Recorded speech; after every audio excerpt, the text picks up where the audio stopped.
నవ్వడం ఒక వరం.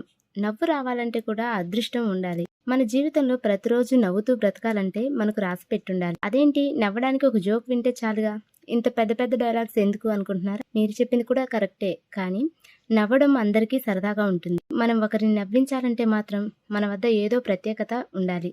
అందరూ జోక్స్ చెప్తారు, కానీ కొందరు చెబితేనే నవ్వు వస్తుంది. ఎందుకంటే అలా నవ్వించడం కొందరికి మాత్రమే సాధ్యపడుతుంది.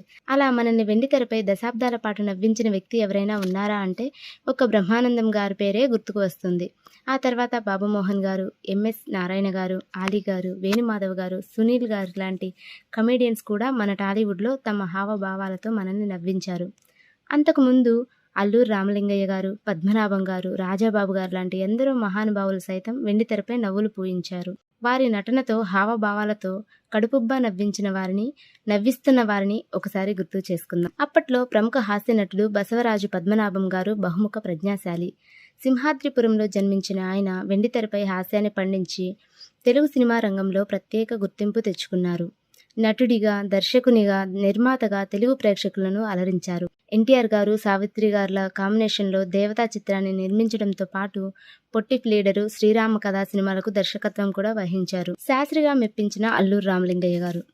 తెలుగు సినిమా చరిత్రలో కమెడియన్ల విషయంలో వేళ్ల మీద లెక్క పెడితే అందులో మొదట వినిపించే పేరు అల్లూరి రామలింగయ్య గారు.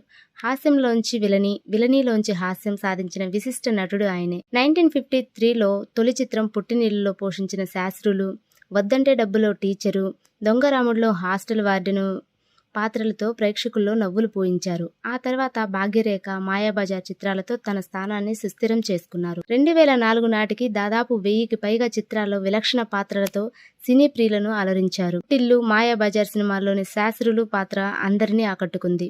అందుకే ఆ తర్వాత అనేక చిత్రాల్లో శాస్త్రి పాత్ర ఆయన్ను వరించింది. బక్కపలచిని రాజాబాబు గారు. అప్పట్లో తన హావభావాలతో ప్రేక్షకులను కడుపుబ్బా నవ్వించే హాస్య నటుల్లో రాజాబాబు గారు ఒకరు. తనదైన నటనతో ప్రత్యేక అభిమానాన్ని సొంతం చేసుకున్నారు. అప్పట్లో హీరోలతో సమానంగా పారితోషికం తీసుకునేవారని చెబుతుంటారు. తెలుగు సినీ చరిత్రలో హాస్య నటుడిగా ప్రేక్షకుల గుండెల్లో ఆయన ముద్ర చిరస్థాయిగా నిలిచే ఉంటుంది. హాస్య బ్రహ్మ బ్రహ్మానందం గారు. టాలీవుడ్ హాస్య బ్రహ్మగా పేరు సంపాదించుకున్న బ్రహ్మానందం గారి గురించి ప్రత్యేకంగా చెప్పాల్సిన అవసరం లేదు. కొన్ని వందల చిత్రాల్లో తెలుగు సినీ ప్రేక్షకులను తన హావభావాలతో కట్టిపడేశారు.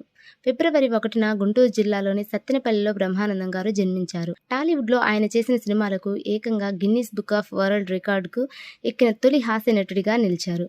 కేవలం తన హావభావాలతో నవ్వించే టాలెంట్ ఆయనకు మాత్రమే సొంతం. అందుకే అతను హాస్య బ్రహ్మ అనే బిరుదును దక్కించుకున్నారు.